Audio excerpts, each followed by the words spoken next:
सादर प्रणाम गुरु। जैसे गुरुदेव हम अपने आप को तीन अवस्थाओं में देखते हैं कि स्वप्न अवस्था में, फिर सुसुप्ति में और फिर इस समय जैसे बैठे हैं जागृत में। तो वो दो तो हम झूठ मानते हैं, लेकिन इसको हम अपना मतलब झूठ क्यों नहीं मान पाते कि ये भी जो असत्य नहीं है, जो सत्य है वो कुछ और है, उसको हम ये क्यों नहीं झूठ मान पाते? जागृत, स्वप्न, सुसुप्ति है बुद्धि की अवस्था। मैं हूं सभी से न्यारा, याते सदा शिवोहम। मैं कल्याण रूप आत्मा हूं और जागृत, स्वप्न और सुसुप्ति ये तीनों जो अवस्थाएं हैं वो बुद्धि की कहो चाहे अहंकार की कहो अवस्थाएं। माने इन तीनों का अनुभव जो है अहंकार करता है। तो स्वप्न का और जागृत का अनुभव तो अहंकार करता है, सुसुप्ति का नहीं करता है।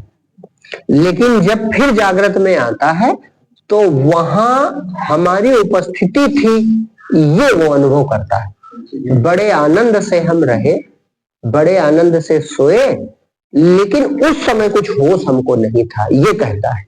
यही तो अनुभव है। तो देखो, पहले तो आपके प्रश्न का ये उत्तर है कि हम जिसके पार आ जाते हैं, हम उसकी सत्यता या असत्यता जो है वो जान जाते हैं। तो स्वप्न से आप पार चले आते हो, इसीलिए स्वप्न असत्य है जानते हो। और सुसुप्ति से भी आप निकल आते हो, इसलिए सुसुप्ति में हम बड़े शांत थे जरूर ये जानते। लेकिन इस जागृत के पार तुम नहीं जा पाते। और थोड़ा विवेक लगाओ तो जागृत नहीं होती है स्वप्न में, ये क्यों नहीं समझते? क्या स्वप्न में जागृत का होश था तुमको? तो इसका मतलब उस समय ये कहां चला गया था?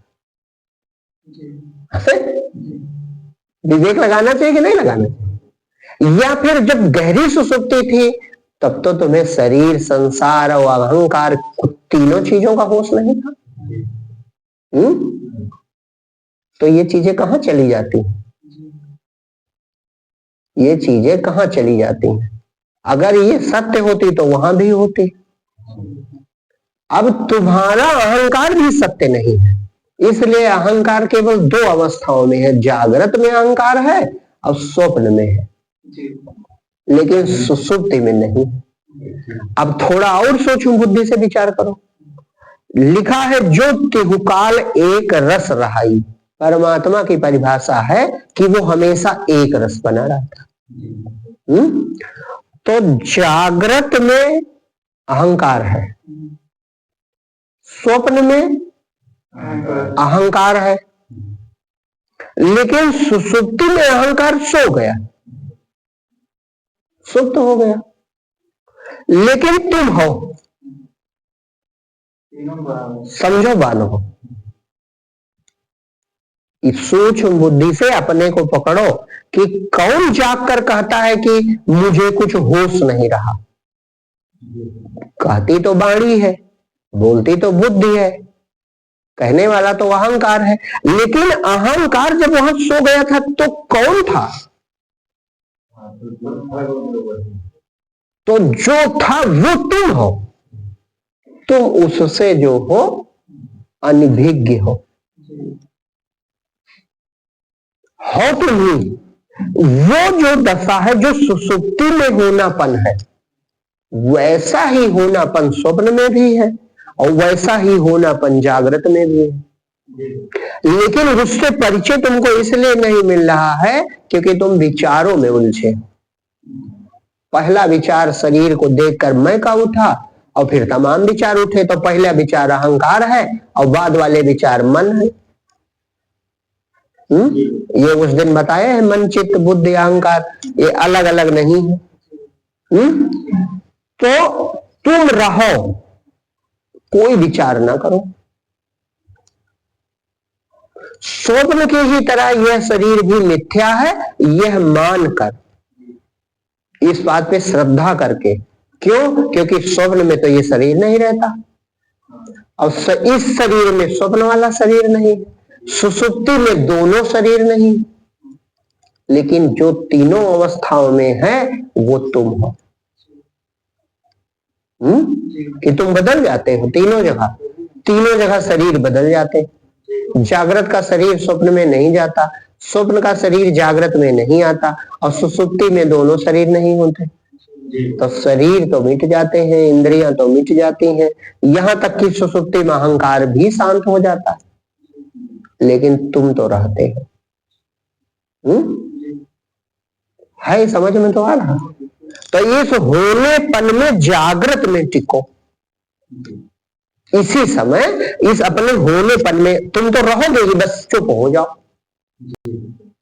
चुप होने का तात्पर्य है मैं जो ये कर रहा है ये मैं समर्पित कर दो, मैं वही हूं, शिवोहम, मैं कल्याण रूप आत्मा हूं। जागृत, स्वप्न, सुषुप्ति है बुद्धि की अवस्था, और मैं इनसे पृथक हूं। तो इस मैं विचार को समर्पित कर दो कि ये और फिर एक और बात, तुम्हारी जो चैतन्यता है वो तुम कहां से लाए हो? तो तुम नहीं हो। हाँ, जिसकी चैतन्यता है वो चेतन तत्व है, अहंकार भ्रम मात्र है। हाँ, क्योंकि सुसुप्ति में नहीं होता। जैसे शरीर भ्रम है, जैसे इंद्रियां भ्रम है, उसी तरह अहंकार भी भ्रम है। और चैतन्यता जो है तुम्हारी वो सत्य है। तो जैसे तुम कुछ ना विचार करो तुम भी तो रहोगे।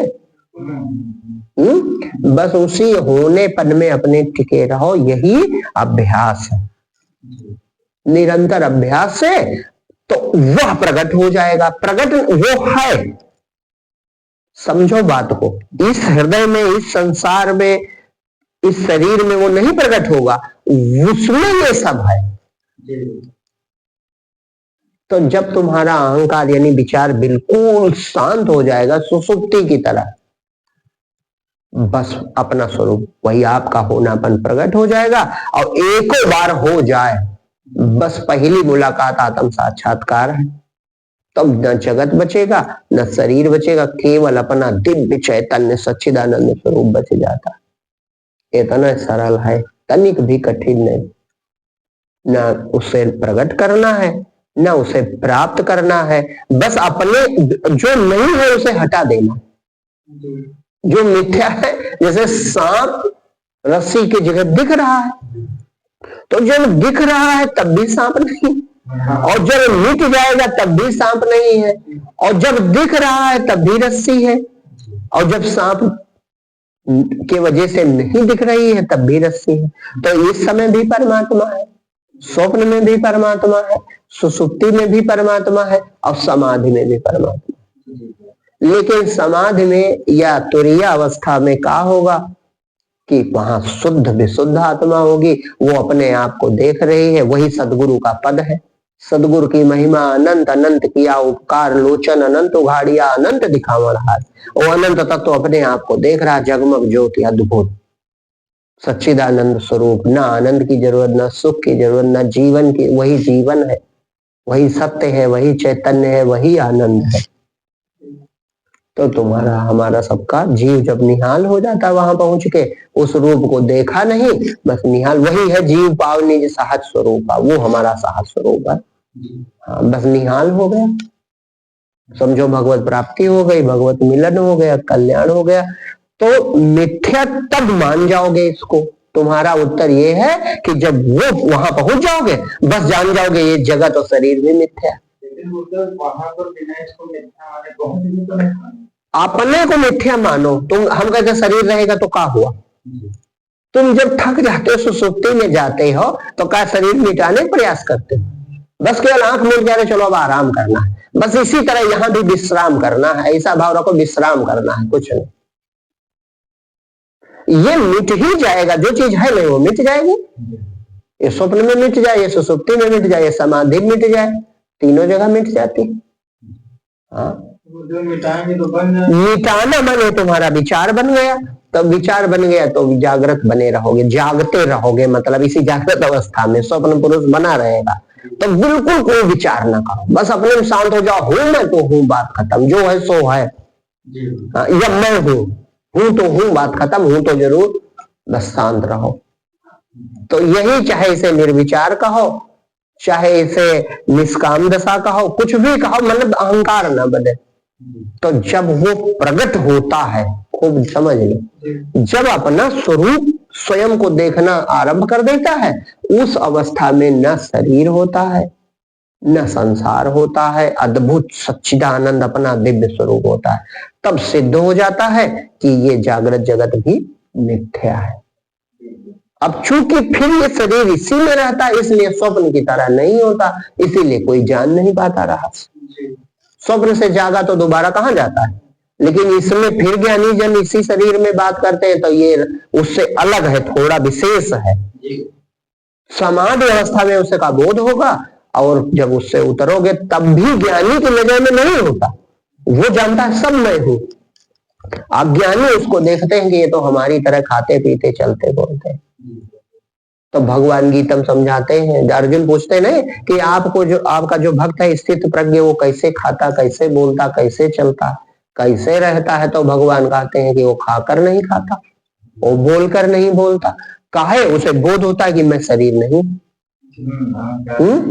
जैसे उदाहरण कल्पना करो कि स्वप्न के लोग मान लो तुमसे पूछे तुम कैसे खाते हो, तो वहां वो कहेगा हम खाते नहीं, न शरीर है न हम खाते।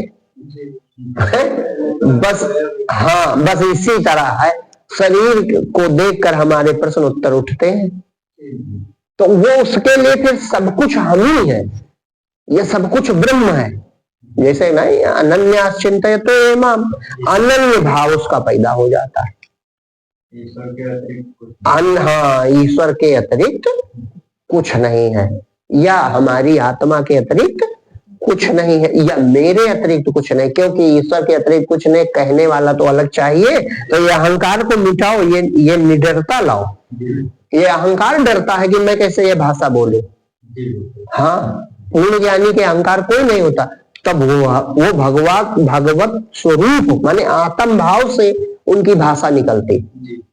जैसे भगवान कृष्ण की भाषा है तो वो आत्म भाव से निकली है, वो आत्मा होकर बोल रहे हैं। और अर्जुन जब शरीर के रूप में देखते तो बार बार प्रश्न करते हैं, आप कैसे सूर्य के पहले थे, आप तो हमसे भी छोटे हैं, अभी पैदा हुए हैं।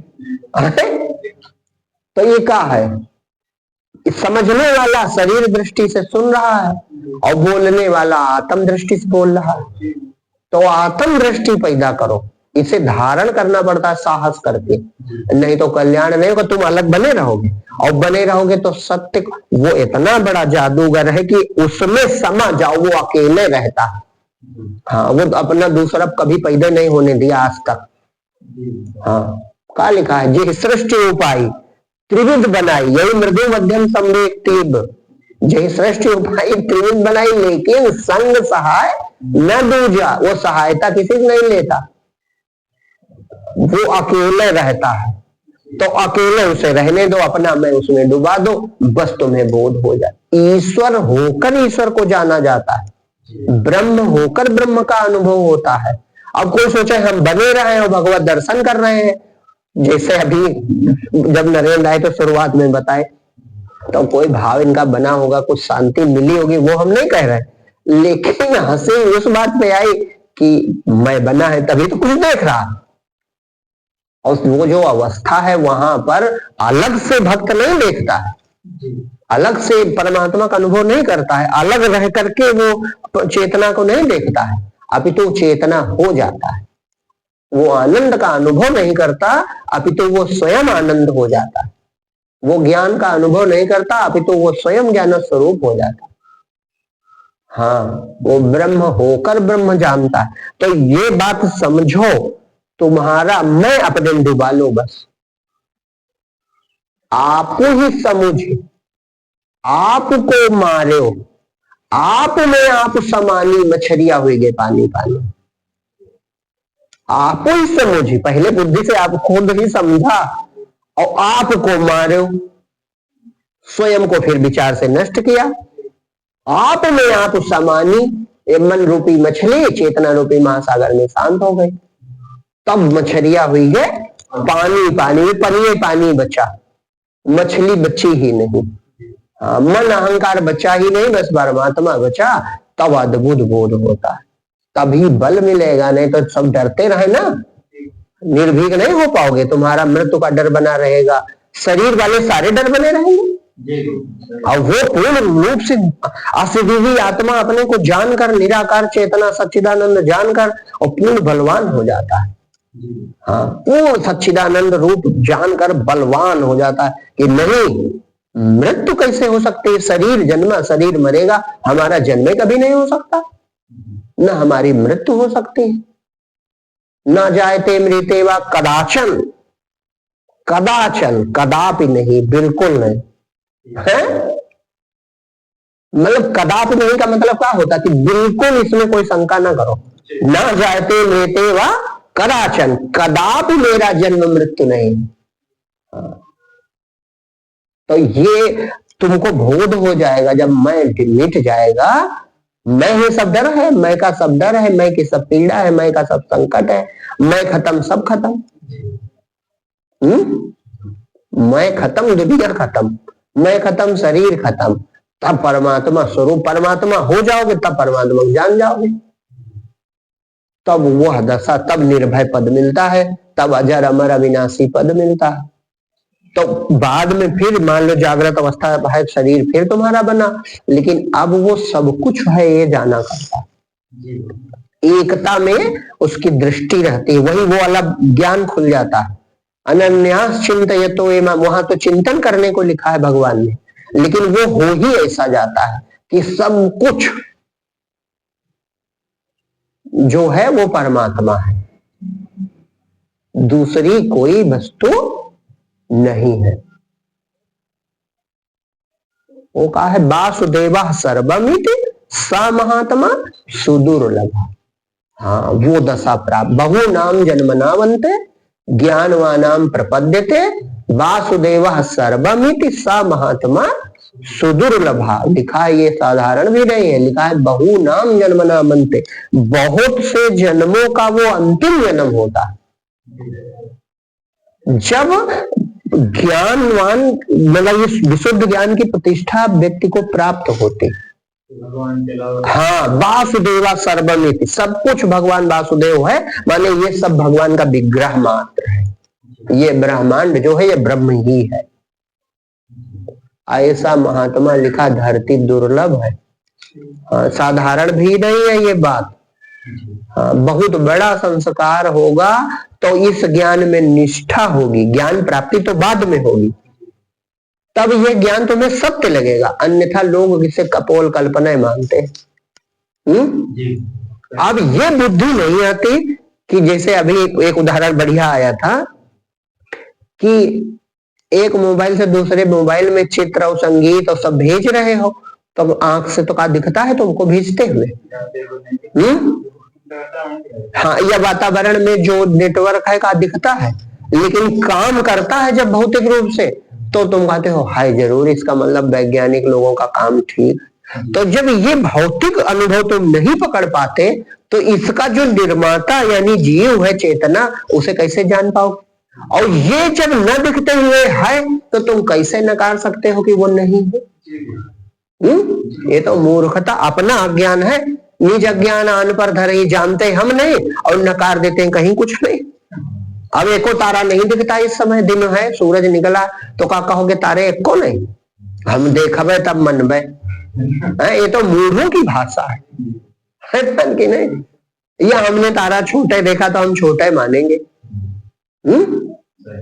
तो बहुत सी ऐसी चीजें जो हम नहीं देखते, नहीं अनुभव करते, लेकिन जब होती है तो लगता है जरूर। अब टेलीविजन पर कहीं दूर का प्रसारण आ रहा है, मान लो लाइव प्रसारण आ रहा है, तो कोई तो विद्या है कि वो चीजें यहां तक कैसे हमारे इस पे प्रदर्शित हो रही है। तो जब ये हो सकता है तो क्यों नहीं तुम कल्पना करते हो कि फिर परमात्मा भी होगा? ये सब श्रद्धा करने का और नए नए विषय है कि इनको, इनसे थोड़ा सा विवेक जागे। कि जब ये चीजें हो सकती हैं तो, और हर चीज सूक्ष्म से स्थूल संचालित है। ये थोड़ा सा और बुद्धि मानना चाहिए कि सूक्ष्म से सब संचालित है। इसीलिए अपने यहाँ कहा जाता है कि तुम्हारे अंदर जगत है तो इस पे श्रद्धा करो, ज्ञान तभी होगा, नहीं तो ज्ञान नहीं होगा। सूक्ष्म से स्थूल निकला है, स्थूल से सूक्ष्म नहीं प्रकट होता। ये स्थूल निकल के फिर उसे समा जाता है और फिर प्रकट होता है।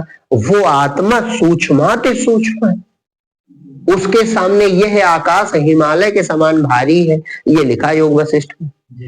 हाँ, जैसे सरसों के समान हिमालय बड़ा है, इसी तरह ये आकाश जो है इतना सूक्ष्म है, सबको अवसर देता है, चाहे तलवार चलाओ और चाहे आग बरसे और चाहे पानी बरसे, इसमें कोई प्रभाव नहीं। भगवान अपनी परिभाषा तो बताए, लेकिन वो परिभाषा आकाश से लागू हो जाती है।